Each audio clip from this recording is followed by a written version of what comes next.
Hello everyone, and welcome, or if this is your second time or third time here, welcome back to Monster Camp. So I'm not sure what the plan of action is for today. I'm just gonna get in and see what happens.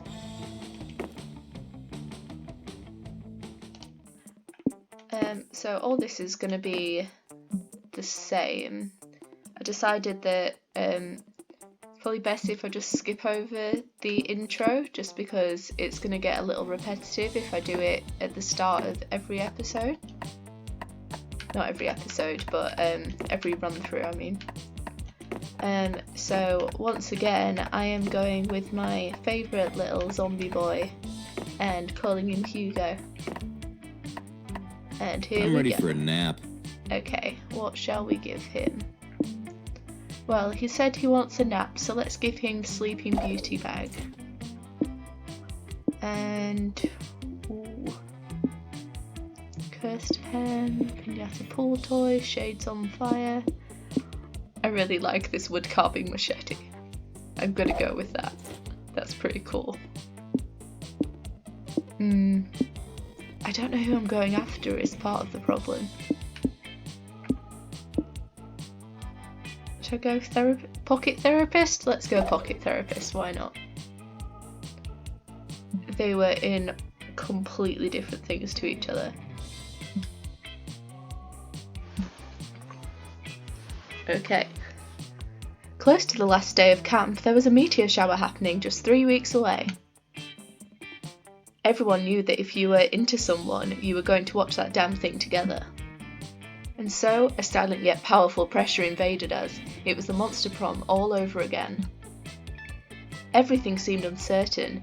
Everything but one thing. Whoever we were asking on a meteor shower date, it was probably going to be one of the 6 coolest people on that bus. So we've got Joy, who's a witch. She's from the first game. She was an antagonist in the first game, so you weren't able to have a date with her. So in this game, they've put her in as one of the characters you can date. Got Aravi, who was also in the first game, and she was also an antagonist, but since that game she's been taken over by a curse. This is me just thinking it's this character. I'm pretty sure because the designs are very, very similar, but she wasn't called Aravi in the first game, so I can't confirm it for sure, but I'm pretty sure. We've got Calculester, who is a library computer. There was a library at Monster High, so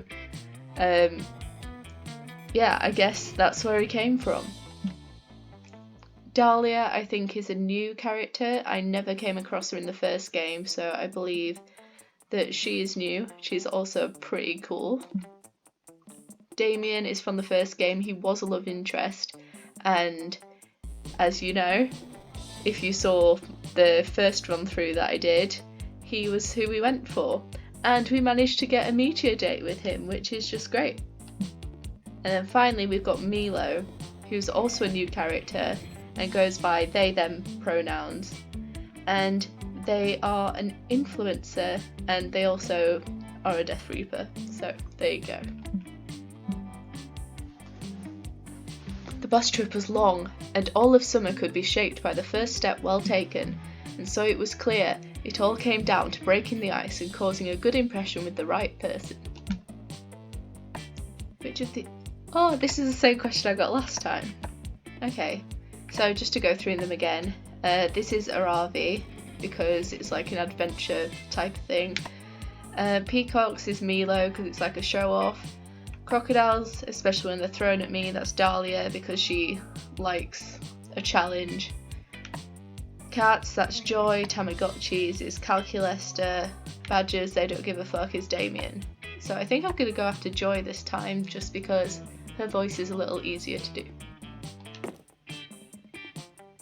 Well, hey. Oh, so you like cats, Hugo? So do I. They're so fun and bendy.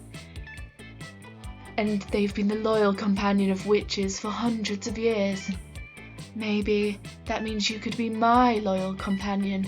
Perhaps the universe is trying to tell me something. I should consult my divination cards before I make any promises, but I look forward to seeing more of you at camp. We only had 3 weeks left to woo our crushes and conquer their hearts. Till I already said, we were young and unafraid, and we were ready to start. So I'm going to do the same thing I did last time. I'm going to go through week 1 this episode, week 2 for the second episode, and then we're going to finish it off and see if we've got a date at the end of the third So many episode. choices. Okay, so I'm not 100% sure what Joy likes, but I'm guessing she likes intelligence and creativity. Maybe. She seems like she would like intelligence, but also Calculester likes intelligence, so it's hard to know for sure like what people go for. That day you go to the woods searching for edible roots to make wilderness tea. You find lots of roots: beetroot, ginger root, the square root of pie, the root of all evil. You brew it all together and it's the most delicious tea you've ever had. It's so rooted with knowledge that you gain +2 smarts. Afterwards, you're hiking with Joy, Dahlia and Milo.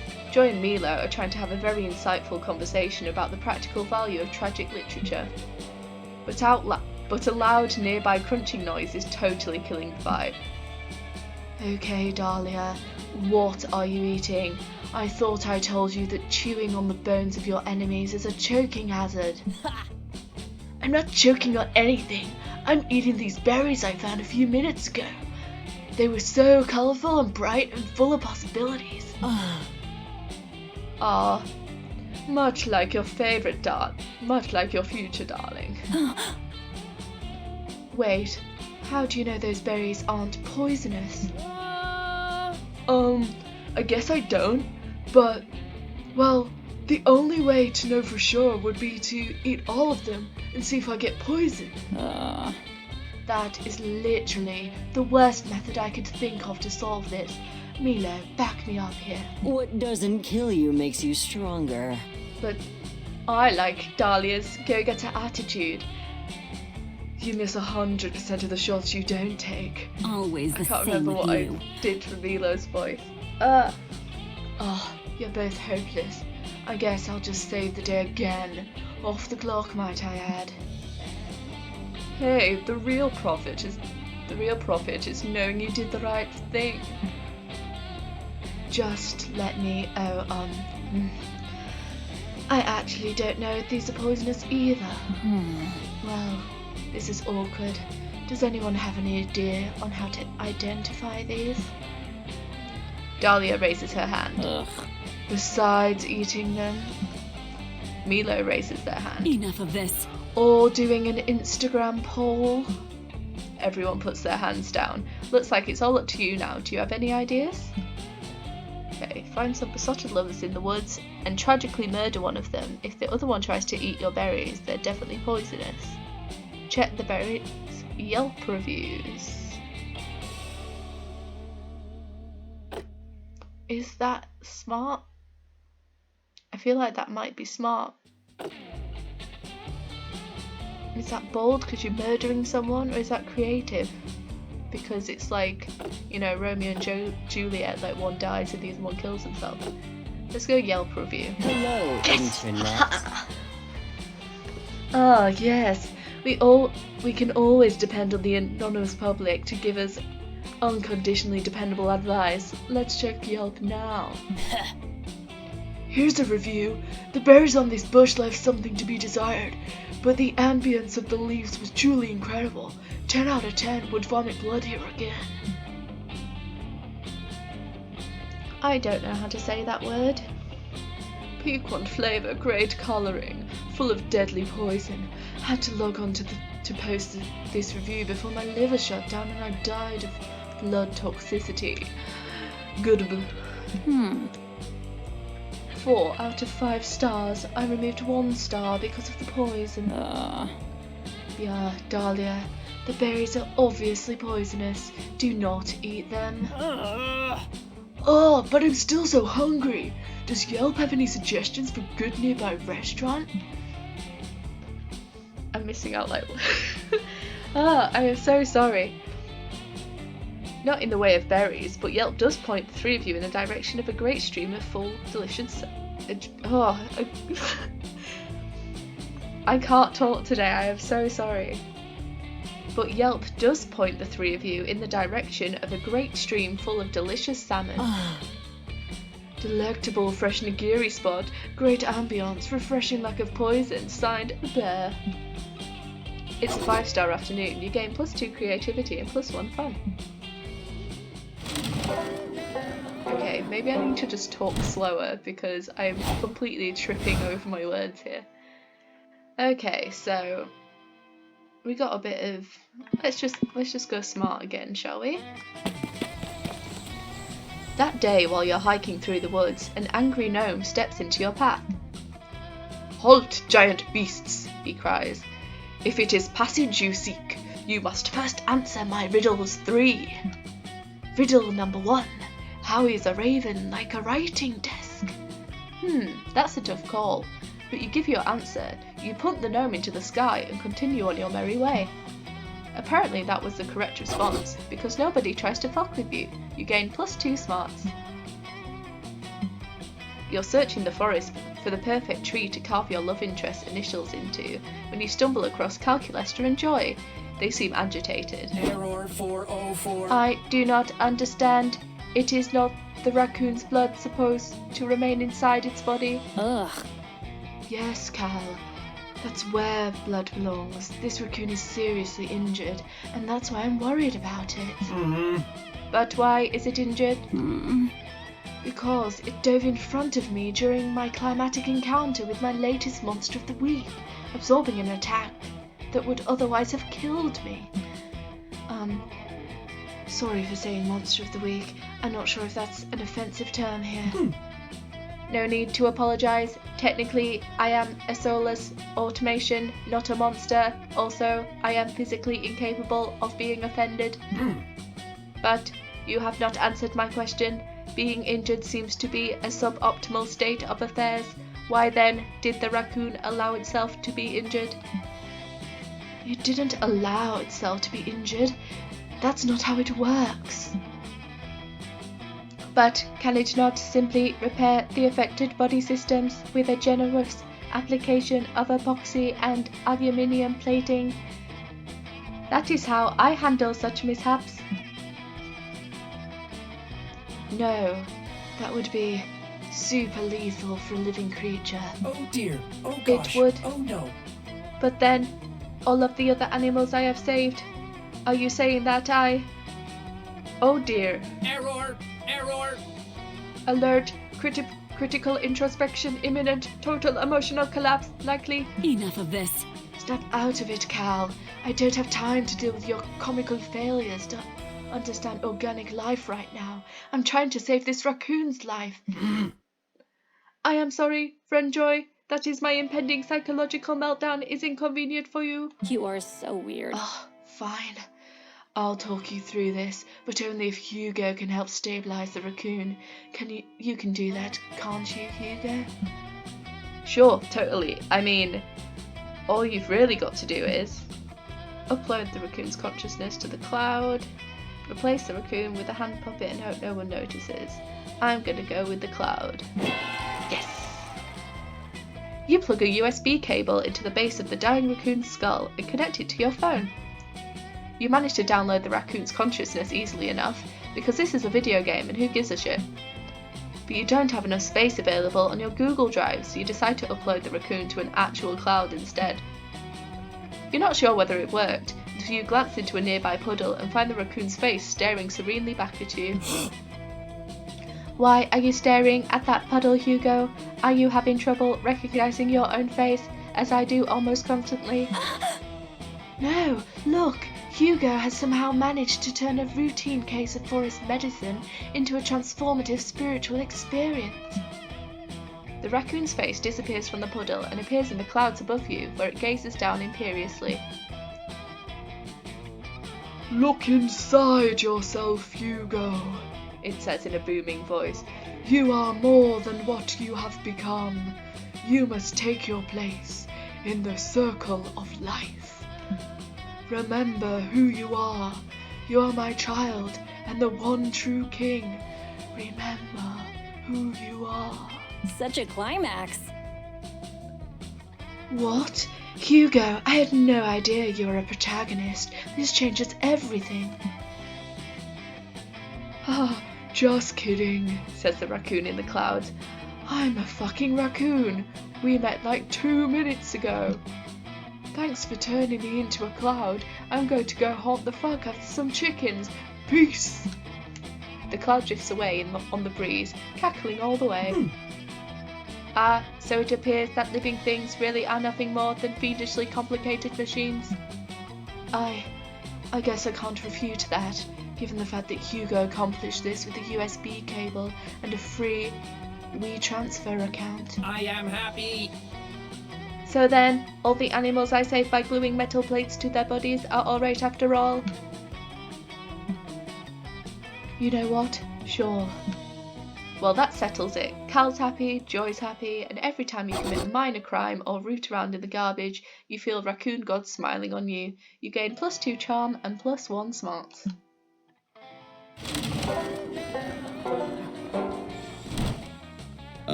Do we have cushions for the logs, or...? Oh, so she's with Calculester again, okay. Well, let's go say hello to them. You head over to the campfire to roast exotic bug shish kebab you've lovingly crafted when you see Joy and Calculester writing in a notebook. We could put fire extinguishers under every log so responsible campers can stop reckless ones. May I chime in? Or we can put the campfire out immediately to prevent the need for fire extinguishers at all. Hello, fellow organic life forms. Hello, friend Hugo. Friend Joy and I were brainstorming ways to make the campfire a safer place for all of our friends. And frenemies. Of course, normally a campfire poses limited dangers, but since this is Camp Spooky... Friend Milo came dangerously close to the campfire the other day, dragging several campers with them to get a perfect firelit selfie. Ugh. The prankster masters have been known to pop in now and then, and they definitely stole some fire in a jar last time. Who knows what they did with it? I do know what. It was not safe. And of course there's Damien being Damien. And friend Dahlia being friend Dahlia. Duty calls. So with all that in mind, we need a way to get people to be safe around the fire. Or make the fire safer itself. No, Calculester, I've told you. Fires don't hurt monsters. Monsters hurt monsters. Well, that logic doesn't add up completely, and you suspect it's just Joy being a bit tipsy and not thinking things through. Time to find a better solution. You're right, Calculester, let's seal off the fire with a firewall. Hey Joy, let's design and implement a fire harassment seminar to teach our fellow campers to respect fire's personal space. Yes. You know what you're doing, don't you? Oh dang, that's actually super smart, and maybe they'll be able to translate those skills into their relationships to other monsters too. I realize you are attempting to Judging help. by past behaviour and learning curves, friend Joy, my calculations indicate a near zero chance of this. A girl can dream, Calculester. A girl can dream. I need to True, restart. I forgot, because I cannot dream. I can only power down or go into sleep mode, but alas, this does not bring me dreams. Given our classmates' general lack of common sense, I think we should come up with some simple, clear guidelines. Our seminar subsections can include a module called Where to Touch a Fire. The answer is nowhere. We can also give helpful tips like fire burns and a fire could not give consent, so please keep your genitalia away from it. Surely organic life forms must know that their much needed reproductive organs should not be placed near a substance so hazardous to them. Ugh. Apparently you haven't spent nearly enough time with Damien. But I think these instructions, even our most reckless classmates should successfully learn the importance of respecting a fire's personal space. Let's save the world. Great idea, Hugo. You're welcome in my personal space anytime. By which I mean you can sit next to me around the campfire for now. joy winks at you, and the feeling it gives you is warmer than the glow from any campfire. Bring out your flasks. So this is going to be the last round we do for this episode. So let's hope we get a good one. Weekend arrives, and so it's time to visit Juan, the small magical Latino cat. Look who's here! Welcome to my bar! Really, I don't know who in their right mind would take such a risk. I guess you have more thirst than common sense. Anyway, check this drink out. Ooh, it's poison. No idea if I got the recipe right. Wanna try it? Otherwise, you always have the mystery box. I don't think I should drink poison. I don't think that would be a good idea, so I'm gonna go for the box. Ooh, the classical palette. The mystery box? So bold of you. Hope you're happy with it. No refunds. The classical palette. Wanna drink the classical palette? I try to harness the beauty of art in a potion. It enhances the inner beauty of the world. All locations will become more beautiful. Just bask in it. I could use a drink. That's cool. This is the part where I leave you before you puke all over me. Ciao! Cool. So we will find out what that drink did in the next episode. Thank you so much for watching. I hope you enjoyed it. I'm so excited to find out what making locations more beautiful means. That's a really interesting idea. And I'll see you for episode 2. Bye!